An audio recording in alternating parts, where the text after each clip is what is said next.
Olá, amados, paz e bem? Eu sou Melquisedeque e estou aqui para os comentários da lição desta semana, lição de número 8, lições bíblicas da editora CPAD Classe de Jovem, segundo trimestre de 2021. O assunto da lição, a impureza da igreja de Corinto, repreensões e exortações. Como você sabe, nós estamos estudando a primeira carta do apóstolo Paulo aos irmãos em Corinto, neste segundo trimestre de 2021 da classe de jovem. Lembrando que o BDEmfoco.com disponibiliza para você uma série de conteúdos gratuitos, tanto da revista de adultos quanto da revista de jovens.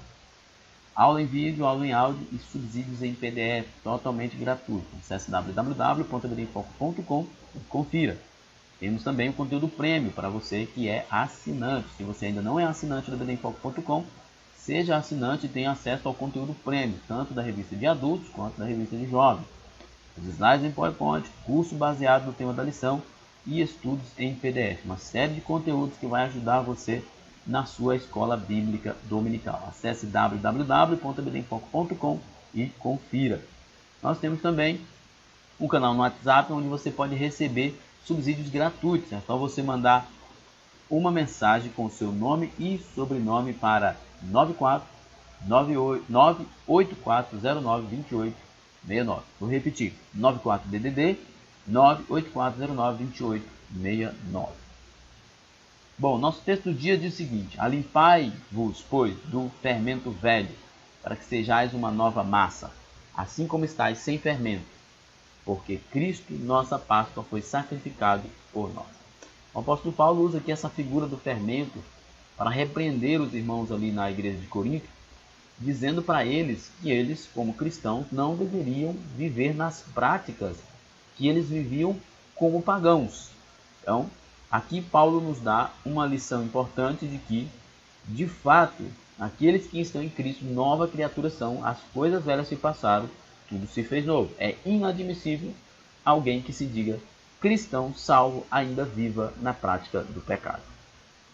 A nossa síntese diz: a disciplina no corpo de Cristo é necessária para a restauração daqueles que cometem pecados. Ou seja, nessa lição nós vamos tratar sobre disciplina e concordamos que há necessidade de disciplina na igreja. Calvino dizia que a marca de uma igreja piedosa, verdadeira, é a disciplina cristã. Que, é claro, a gente sabe, não é abandono, mas correção. O texto bíblico é um texto clássico de 1 Coríntios capítulo 5, que fala aí sobre esse tema da imoralidade na igreja de Corinto. Você deve estudar exaustivamente esse texto. Nossa introdução. No capítulo 5 da primeira carta aos Coríntios, Paulo registra um problema na igreja que era um verdadeiro escândalo de ordem moral, inconcebível até mesmo no paganismo. Um dos membros da igreja havia se amasiado, amigado com sua madrasta, ou seja, ele estava tendo relações sexuais com a sua madrasta.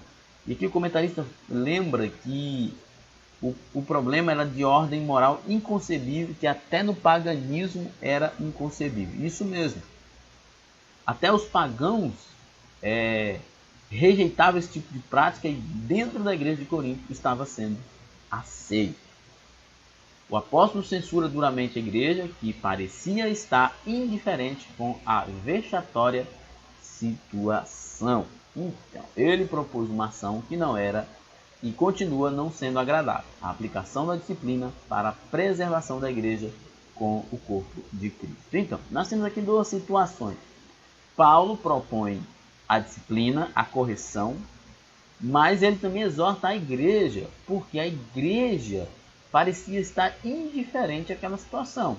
Na verdade, mais na frente, o texto vai dizer que eles estavam jactosos, orgulhosos de terem tais situações dentro daquela igreja, como se fosse um exemplo de liberdade. Mas nós somos livres para não pecar, não livres para pecar. Porque se nós ainda vivemos na prática do pecado, não somos livres, somos escravos do pecado. Cristo nos libertou para não vivermos mais sobre o domínio do pecado. E aquela igreja estava achando isso uma expressão de liberdade. Mas Paulo propõe a disciplina E a proposta de disciplina de Paulo ela é bastante severa. Nós precisamos entender que disciplina é absolutamente necessária na igreja. Mas é claro, ela deve ser feita de forma pedagógica para a cura e não como uma forma de abandono. Nosso primeiro tópico, o significado e a necessidade de disciplina. Respeito e cuidado com o corpo de Cristo. Respeito e cuidado com o corpo de Cristo. Você não tem o direito de viver uma vida dissoluta dentro da igreja. Paulo inicia o capítulo falando a respeito de um caso de imoralidade sexual que estava causando escândalo. Ao que tudo indica, a igreja em Corinto não estava alheia às práticas imorais da cidade e Paulo se vê obrigado a repreendê-los severamente, pois havia um caso de fornicação entre um enteado e sua madrasta. Ou seja, ali em Corinto tinha o templo de Afrodite, né, que era a modernidade chama de a deusa do amor, mas na verdade ela era a deusa do sexo. Então, a prostituição como uma forma de religião e cultura no paganismo de Corinto era muito comum. E o que estava acontecendo é que os irmãos que vieram do paganismo não estavam abandonando esse tipo de pecado. E aí nós temos que lembrar, e o professor tem que lembrar isso com seus alunos, o que Paulo diz: aqueles que estão em Cristo, nova criatura são, as coisas velhas se passaram e tudo se fez novo. É inadmissível que o cristão viva na prática do pecado. O apóstolo afirma que nem mesmo entre os gentios havia tal imoralidade sexual, e na língua grega significa porneia. Nem mesmo entre os gentios eles toleravam algo tão grosseiro, e aquela igreja estava tolerando. A prática da fornicação com a madrasta era condenada tanto pelos judeus como pelos gentios e romanos. Mas a igreja de Corinto estava se orgulhando de ter um caso de relacionamento sexual entre a madrasta e o seu enteado. Que coisa grosseira! O que o orgulho, a vaidade e o pecado leva uma igreja? A destruição total de seus princípios morais. Nós precisamos ter muito cuidado com isso. Os irmãos estavam ainda pensando que eram pagãos, mas nós não somos mais. Diante desse quadro, a palavra de Deus traz um importante instrumento restaurador para a igreja, a disciplina eclesiástica. De modo geral, a disciplina deve ser aplicada quando outros meios, como por exemplo aconselhamento e orientação pastoral, não surtirem efeito. Nós não sabemos exatamente se ali em Corinto já haviam feito o aconselhamento e a orientação pastoral. Pelo perfil de Paulo severo, parece que havia alguém que era contra aquela posição, mas havia outras pessoas que eram indiferentes. E parece que essa pessoa, ou estas pessoas que estavam nesse ato de pecado tão grosseiro, não estavam alheios à gravidade de seus pecados. Por isso Paulo é severo em ordenar que os adúlteros sejam retirados da comunhão da igreja. Entretanto, quando o caso revela uma atitude impenitente do pecador, não há outro remédio senão a exclusão do infrator, como Paulo disse. Então, provavelmente, aquelas pessoas já estavam cientes da gravidade do seu pecado, por mais que houvesse alguém que estivesse indiferente e até os apoiasse ali na igreja, mas provavelmente havia pessoas que os haviam condenado. E por isso Paulo chega até Paulo essa informação, né? E aí Paulo é severo em criticar e exortar fortemente a igreja pela conduta dela e, óbvio, exigindo que aqueles que estavam nessa situação fossem devidamente disciplinados, né? A disciplina não é um ato de vingança, mas uma atitude terapêutica para a cura de um grande mal que esteja afetando a igreja. Às vezes, o mal nem é tão grande, é pequeno, mas se não for corrigido, ele pode se tornar um problema enorme. Então, a disciplina ela é absolutamente necessária na igreja. Como eu disse, Calvino dizia que as marcas de uma verdadeira igreja é a disciplina cristã, que não admite que as coisas sejam feitas de qualquer jeito, mas que deve ser levado a sério. A disciplina é importante para que a gente saiba que há uma diferença entre crentes e não crentes, quem serve a Cristo e quem não serve a Cristo. Portanto, trata-se de uma atitude de respeito e cuidado com o corpo de Cristo. A disciplina é necessária para preservar o templo de Deus. Então, a disciplina é importante para preservar a igreja. A disciplina não é um ato de vingança do pastor ou do líder para com o irmão. A disciplina é um ato de preservação da igreja, de preservação da identidade e da santidade da igreja. É absolutamente necessário que a disciplina seja aplicada na igreja para que haja um temor por parte das pessoas de que Deus é zeloso e não aceita que o seu povo viva em pecado. A disciplina é uma decisão que deve ser tomada em conjunto. A aplicação da disciplina com exclusão de membros é uma ação extrema a ser tomada na igreja, porém em muitos casos faz-se necessário. Não é uma das atitudes mais populares de um líder. A gente sabe disso, como professor, como presbítero, como líder da igreja, a gente sabe disso. Mas é preciso, né? Quando o pecado se torna público, quando o pecado se torna um escândalo, é preciso haver uma repreensão à altura para que haja temor, né? Nós sabemos que não é nada agradável para o líder ter que afastar alguém, mas sabemos que isso é saudável para a igreja. Tem muita gente que não gosta da ideia de afastamento, da disciplina, né? Mas às vezes é necessário. Claro, como nós falamos agora há pouco lá atrás, o primeiro passo é aconselhamento, mas se houver uma impenitência, uma resistência ao arrependimento, é absolutamente necessário que haja o afastamento da pessoa do seio da igreja. No entanto, dependendo do impacto para a igreja e para a sociedade, a medida não pode ser evitada, né? Exatamente. O apóstolo Paulo assevera que essa era uma decisão necessária e que devia ser tomada em conjunto na igreja local. Claro também que nós estamos vendo Paulo dizer aqui que isso não é uma decisão unilateral. É uma decisão, especialmente nas igrejas organizadas hoje por conselhos ou ministérios, ser tomada pelo ministério da igreja e deixando bem claro para essa pessoa o motivo do seu afastamento. E o motivo do afastamento não é necessariamente somente o pecado, mas também a impenitência, a falta de disposição para se arrepender, para abandonar. Isso também é motivo para o afastamento. A disciplina é um tratamento para a cura espiritual. A disciplina eclesiástica tem o objetivo de curar, ajudar e restaurar o irmão ou a irmã que cometeu um pecado escandaloso. Aqui nós vemos comentaristas usar a expressão pecado escandaloso, né? Porque muitos pastores, e eu particularmente gosto dessa perspectiva, que um pecado que não foi exposto, ele deve ser tratado de forma particular. Não é ser conivente, né? Não é ser conivente. Ele deve ser tratado porque você exporia uma pessoa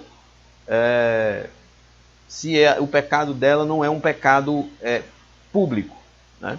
Imagine você pastor, você professor, você líder seu departamento de jovem, por exemplo, nós estamos falando para uma classe de jovens, você recebe a confissão de um jovem de algum pecado e você percebe que ele está muito arrependido. Você vai expor ele de modo algum. Você tem que orar por ele, aconselhá-lo e acompanhá-lo para que ele abandone o pecado. Agora, se o pecado se tornou público, precisa haver uma correção pública para que haja temor, né? Aqui o apóstolo pode parecer muito severo ao ensinar que os crentes não podem se associar com os que se prostituem, mas sua intenção era a de preservar a igreja e restaurar a pessoa que se envolveu no escândalo, né? Aqui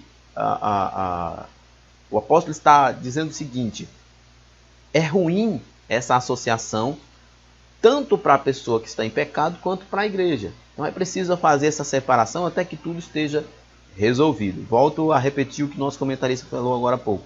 Não é nada fácil para um líder, para um pastor, ter que disciplinar, mas é necessário para a saúde da igreja e do próprio membro. A expressão seja entregue a Satanás tem causado muitas dúvidas em alguns leitores, mas o apóstolo Paulo deixa claro que a disciplina era para a destruição da carne. Logo, se o faltoso mudasse o rumo e alterasse o comportamento, seu espírito seria salvo. Assim fica claro que a intenção do apóstolo não era descartar o pecador, mas salvar a sua alma. Ou seja, A ideia de entregar a Satanás é para que a pessoa se sinta desprotegida, para que ele se ali constrangido, para que a carne dele, as suas tendências sejam expostas, para que ele busque um conserto. Né? Não é abandono, né? Não é abandono de modo algum, mas é absolutamente necessário que a pessoa esteja, em certo sentido, como dizem alguns teólogos, desprotegido do corpo, para que ele possa sentir a dor de estar desprotegido e sentir a dor do seu pecado. Segundo tópico, a disciplina como preservação da santidade da igreja. A metáfora do fermento velho.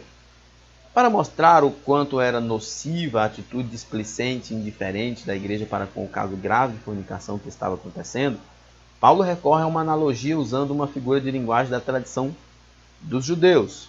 Alguns coríntios, em nome da liberdade, em vez de tratar do caso, orgulhavam-se disso. Pode você pensar numa situação dessa, que uma igreja orgulhe-se de seus pecados? Pois é, era o que estava acontecendo na igreja de Corinto. E Paulo diz, vocês estão inchados e nem ao menos vos entristecestes, por não ter sido dentre vós tirado quem cometeu tal ação, não é boa a vossa jactância, ou o vosso orgulho. Não sabeis que um pouco de fermento leveda toda a massa? Paulo está deixando bem claro com essa analogia do fermento, que aquele problema não era um problema pequeno, ou, por mais que pequeno fosse no início, ele destruiria aquela igreja se permanecesse. Então nós aprendemos aqui o seguinte, o pecado vai destruir uma igreja. Uma igreja que é conivente com o pecado, ela não vai ficar de pé. Uma pessoa que vive em pecado, ela não vai ficar de pé. Por isso Paulo exorta os irmãos, exorta a igreja, exorta a pessoa que está cometendo aquele pecado, porque ele entende que aquele pecado é para a destruição de todos. Aquele pecado traria a destruição de todos e ele precisava ser abandonado. E se o pecador continuasse impenitente, então nesse caso ele seria arrancado do seio da igreja para preservar o restante do corpo. Então o apóstolo usa a metáfora do fermento, o elemento que era proibido na preparação da Páscoa. Essa metáfora também foi usada por Jesus em Marcos 8,15 e ordenou-lhes dizendo, olhai, guardai-vos do fermento dos fariseus e do fermento de Herodes. Ou seja, Jesus está dizendo, cuidado com as práticas desse povo, cuidado com as ideologias deles, né? Jovens estão especialmente numa fase que gostam muito de assistir filmes com tendências ideológicas, aprender de professores na escola, tendências ideológicas que não tem nada a ver com o evangelho. Então, cuidado, isso são fermentos de fariseus e de Herodes, são coisas que contaminam a sua vida. Então, alimente-se da palavra de Deus, viva uma vida santificada, sem adição destas coisas que vai destruir você no futuro.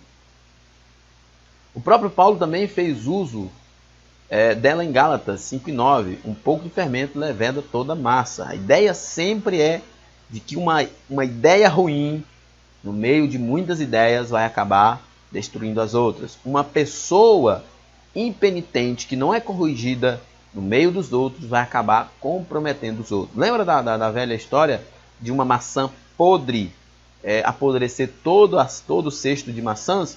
É mais ou menos por aí. Por isso Paulo está dizendo, vocês têm que tirar esse maldito fermento velho do meio de vocês. Aqui Paulo utiliza a metáfora para exemplificar que, assim como o fermento na preparação do pão faz crescer toda a massa, o pecado não tratado se alastra rapidamente na igreja. É importante ressaltar que Paulo não se refere somente ao caso do pecado de incesto, mas também ao comportamento dos coríntios em relação ao orgulho e às facções. O capítulo 6 demonstra que o fermento da imoralidade já estava agindo na igreja. Então, o orgulho e a vaidade dos coríntios estava abrindo, né, brecha para outros tipos de pecado. Veja só. Aquela igreja estava se orgulhando de ter no seio dela pessoas que praticavam imoralidades que eram inadmissíveis até mesmo entre os pagãos. Por quê? Por causa da sua vaidade, por causa do seu orgulho.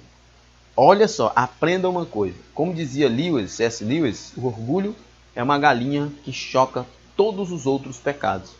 Às vezes você nem percebe, mas se há espaço para o orgulho, para a vaidade nos nossos corações, no seu coração, logo, logo outros pecados estarão encontrando espaço também na sua vida, na nossa vida.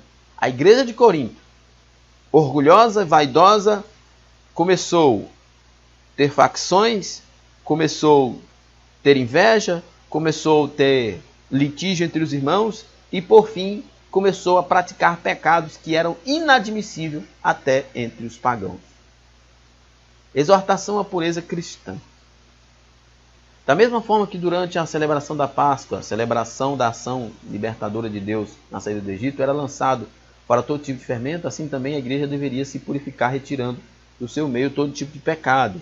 Paulo afirma que eles deveriam fazer a festa da Páscoa com pães asmos, sem fermento, da sinceridade e da verdade. Ou seja, Paulo está dizendo o seguinte: vocês já foram libertos por Cristo, então vocês não podem viver como os pagãos. A alusão à preparação e participação da Páscoa judaica fornece uma ilustração para a vida da igreja cristã. Na nova aliança, a celebração da libertação na igreja de Cristo se dá no culto da Santa Ceia, que mais à frente o apóstolo orienta na carta. Para uma igreja ser impactante e transformadora, é necessário se apresentar com um comportamento puro, digno, contrário ao comportamento imoral da sociedade atual, que seja capaz de atrair as pessoas de boa vontade para o Evangelho de Cristo. Então, é exatamente isso que Paulo fala, que Paulo quer transmitir, é esta mensagem que Paulo quer transmitir quando ele fala do fermento. Ele está preocupado com os irmãos que haviam sido salvos, mas estavam vivendo como se não tivessem sido salvos. Paulo já havia advertido por carta à igreja a respeito da prostituição. Paulo cita uma carta que se perdeu. Nela havia já advertido sobre os perigos de se associar às pessoas da igreja que se prostituíam, pois tal comportamento não poderia ser incentivado e nem tolerado dentro da igreja do Senhor. A vida pregressa do velho homem deveria ficar no passado, né? Nós já falamos sobre isso, que quem está em Cristo, nova criatura é, as coisas elas se passaram, tudo se fez novo. É inadmissível um cristão que se diga salvo em Cristo Jesus e não tenha vida transformada. Meu pastor costuma dizer, pastor Newton, que é inadmissível que um crente, que seja de fato um crente verdadeiro, use aquela expressão: ah, eu sou assim mesmo, esse sou eu. Não, nós precisamos ser nova criatura. Como membro da igreja de Cristo, o cristão deve ter uma vida separada, principalmente da prostituição, uma prática comum e tolerada na cidade de Corinto. Assim como a salvação abrange 3 tempos em seus diversos aspectos, como por exemplo, não vos associeis com aquele que disse irmão, for devasso ou avarento, ou idólatra, ou maldizente, ou beberrão, ou roubador. É muito interessante essa questão, né? A santidade, o processo da santificação é muito interessante. E eu acho interessante isso aqui, porque Paulo diz lá que não era para os irmãos se associarem aos devassos, avarentos e idólatras que se dissessem cristão. Paulo está dizendo que era, se possível, os irmãos poderiam inclusive evitar fazer negócio com essas pessoas, porque se espera que o pagão tenha uma vida de pecado. Isso aí é natural. Não se espera que a pessoa que não é salva tenha uma boa conduta, ainda que muitas pessoas não cristãs, não salvas, sejam piedosas, né? Mas se espera que o pagão, que o não cristão, cometa diversos pecados. Agora, você se associar com pessoas que se dizem cristãos, mas são devasso, avarento, idólatra, maldizente, beberrão e ladrão. Moço, isso aqui não tem, a igreja não pode aceitar esse tipo de pessoa dentro do seu seio. Nós não podemos sequer dar atenção a essas pessoas. Por quê? Porque se a gente dá atenção a essas pessoas, dá espaço para essas pessoas dentro da igreja desta forma, o que vai acontecer? O que vai acontecer é que eles vão trazer o fermento velho. Então, é o seguinte, nós não podemos tolerar que pessoas que vivam dessa forma influenciem dentro da igreja.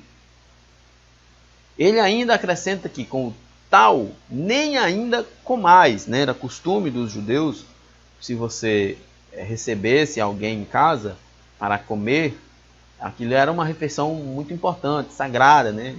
Significava que você concordava com aquela pessoa, que aquela pessoa era bem-vinda na sua casa. Então Paulo está dizendo que essas pessoas não sejam bem-vindas nas suas casas. Que essas pessoas que vivem dessa forma e se dizem cristãos não devem ser bem-vindas nas suas casas. Por quê? Porque se uma pessoa que vive de forma tão pregressa é bem-vinda em minha casa, se dizendo cristã, e eu não tomo nenhuma atitude quanto a isso, os pagãos vão dizer, para que ser cristão? Para que ser crente? Se eles vivem da mesma forma. Então, é absolutamente necessário que uma pessoa que se diz cristão, mas não vive como cristão, precisa ser repreendida severamente. Terceiro tópico, o cuidado com a pessoa depois da disciplina, que é muito importante. O cristão deve amar o pecador e odiar o pecado. O que geralmente é o contrário, né? O apóstolo Paulo distingue entre o tratamento da pessoa que vive na prática do pecado dentro da igreja e a pessoa na mesma condição que está fora da igreja. No entanto, nas duas situações a essência é a mesma, pois a orientação bíblica é amar o pecador e odiar o pecado. Paulo vai falar que ele não ia repreender os de fora, mas os da igreja. Na carta, o apóstolo deixa claro que a complacência com aquele pecado funcionava como incentivo à continuidade da prática pecaminosa e contaminaria o ambiente da igreja, que nós acabamos de falar. Às vezes alguém pode falar assim, vai rejeitar a pessoa porque ela vive em pecado. Olha, isso é uma questão que tem que ser tratada de forma específica. Se o pecador é impenitente, que já foi corrigido e não quer mudar, não quer se arrepender, ele precisa sim ser afastado. Por isso ele exorta alguns coríntios que eram complacentes com o pecado e ainda se orgulhava dessa suposta liberdade. Eles achavam que eram tão livres que podiam fazer tudo isso. Nós não somos livres para pecar. Nós somos livres do pecado. Nós não somos livres para pecar. Nós somos libertos do domínio do pecado. Não faz o menor sentido eu dizer que sou uma pessoa liberta por Cristo e vivo em pecado. Então, eu nunca fui liberto. Todavia, Paulo recomenda um bom relacionamento interpessoal com as pessoas de fora da igreja. Ele quer evitar que os membros queiram viver isolados da sociedade, mas isso não significa ter as mesmas práticas. Pelo contrário, devem ser testemunhas do Evangelho de Cristo.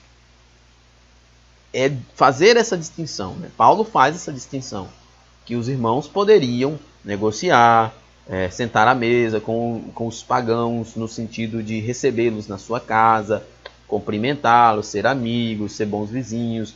Paulo diz que isso aí não tem problema nenhum. Se fosse evitar isso aí, tínhamos que sair do mundo. Agora Paulo está dizendo o seguinte, uma amizade estreita com um cristão promíscuo, isso aí é inadmissível. Na oração sacerdotal, Jesus pediu ao Pai, não peço que os tire do mundo, mas que os livre do mal. A disciplina deve ser aplicada em um ambiente de perdão e graça. A disciplina eclesiástica deve ser um exercício de misericórdia e amor. Para que isso seja uma realidade na igreja, deve ser cultivada uma cultura de responsabilidade, crescimento, superação e mudança para o melhor. Perdão, olhar de misericórdia e graça não é uma moeda de troca que permeia as nossas igrejas. Então, a disciplina, nós falamos isso lá no início sobre algumas posturas que algumas igrejas têm em relação à disciplina. A disciplina nunca deve ser um afastamento imediato, mas um cuidado, um aconselhamento. E mesmo quando houver a necessidade de afastamento, a igreja não pode simplesmente virar as costas para essa pessoa. Claro, essa pessoa não influenciará dentro da igreja, não terá participações dentro da igreja, mas essa pessoa ainda será alvo das orações e da intercessão da igreja. Aos Tessalonicenses, Paulo orientou que eles tratassem o faltoso como um irmão. Todavia, não o tenhais como inimigo, mas admoestais-o como irmão. Ou seja, deixa bem claro para esse irmão que ele está errado. Que a igreja não aceita ele ali daquela forma errada. Mas se ele se arrepender, ele é sempre bem-vindo. Cada membro deve ajudar um ao outro em suas dificuldades. Nunca julgar precipitadamente, pois todos são devedores e dependentes da graça de Deus. Nunca vamos nos colocar como superiores aos outros, mas devemos, sim, exortar uns aos outros para crescimento uns dos outros. O crente não pode se achar melhor do que outro por estar em uma situação espiritual melhor em determinado momento. A igreja tem a responsabilidade de proteger a reputação dos membros e evitar a exposição desnecessária deles e potenciais fofocas. Né? Isso nós falamos lá. Um pecado particular deve ser tratado de forma particular. E um pecado público deve ser tratado de forma pública. Não faz nenhum sentido você expor alguém que pecou no particular e transformar isso numa publicidade, né? Constrangimento, isso não traz cura, isso traz mais feridas, né? A disciplina não significa abandono da pessoa disciplinada. O processo disciplinar é uma forma de respeito ao corpo de Cristo e tem como objetivo contribuir para que a pessoa faltosa alcance o arrependimento. Trata-se de um cuidado espiritual, um momento de reflexão a respeito dos atos cometidos e o que precisa melhorar para estar dentro da vontade de Deus. Olha só, deixa eu contar um testemunho pessoal meu. Quando eu ainda era adolescente, jovem, entrando na juventude, né? A gente, naquela fase, comete algumas bobagens. E eu fui apresentado ao ministério local da minha congregação para ser disciplinado. E a minha disciplina foi ir para a oração 5 da manhã. E tinha 2 presbíteros, que aliás sempre tenho grande respeito por eles, que me acompanhavam. Isso sim é disciplina. Disciplina com acompanhamento espiritual. A pessoa disciplinada não pode ser abandonada e tratada com preconceito. E o que é o que mais acontece nas igrejas. A igreja deve oferecer apoio, de preferência por uma equipe capacitada. Esse apoio não é para que ele permaneça no seu pecado. Esse apoio é para que ele tenha condições de vencer o pecado. Eu sei que é muito difícil ter esse trabalho, mas é muito necessário que a igreja tenha esse tipo de comportamento. Se possível, por meio de um treinamento oficial da igreja, elaborado e aplicado por instrutores experientes e, acima de tudo, comprometidos com o reino de Deus, que comprovadamente demonstre amor pelas almas. A disciplina é uma forma de confrontar o crente que pecou e demonstrar que, apesar de tudo, a igreja o ama, o deseja vê-lo restaurado. Então, talvez deva ser esse o principal discurso da igreja. Você não pode ficar dessa forma, mas nós desejamos e vamos lutar com você para que você seja restaurado. Nossa conclusão. A disciplina deve ser aplicada de acordo com amor e misericórdia. Ela deve ser empregada quando outros meios, como aconselhamento e orientação pastoral, não surtirem efeitos. Orientação e aconselhamento pastoral deve ser sempre o primeiro passo para uma pessoa que pecou, especialmente para novos convertidos, né? Jovens. Ela é um meio de preservar o corpo de Cristo e a santidade na igreja. O objetivo é a cura espiritual da pessoa que cometeu o erro e que precisa ser corrigido. Nessa perspectiva que nós devemos trabalhar. A disciplina é algo muito importante na igreja e não deve ser banalizado. Como diz meu pastor Newton, você não tem o direito de me disciplinar se não estiver disposto a me discipular. Então, quando nós corrigimos alguém por ela estar em determinados erros, nós temos que estar à disposição desta pessoa para mostrá-la o caminho. Não é simplesmente jogar na cara dela que ela está errada, mas precisa estar à disposição para mostrar o caminho. Então é isso aí. Chegamos ao final do nosso comentário. Que Deus em Cristo nos abençoe. E até a próxima. Paz e bem a todos.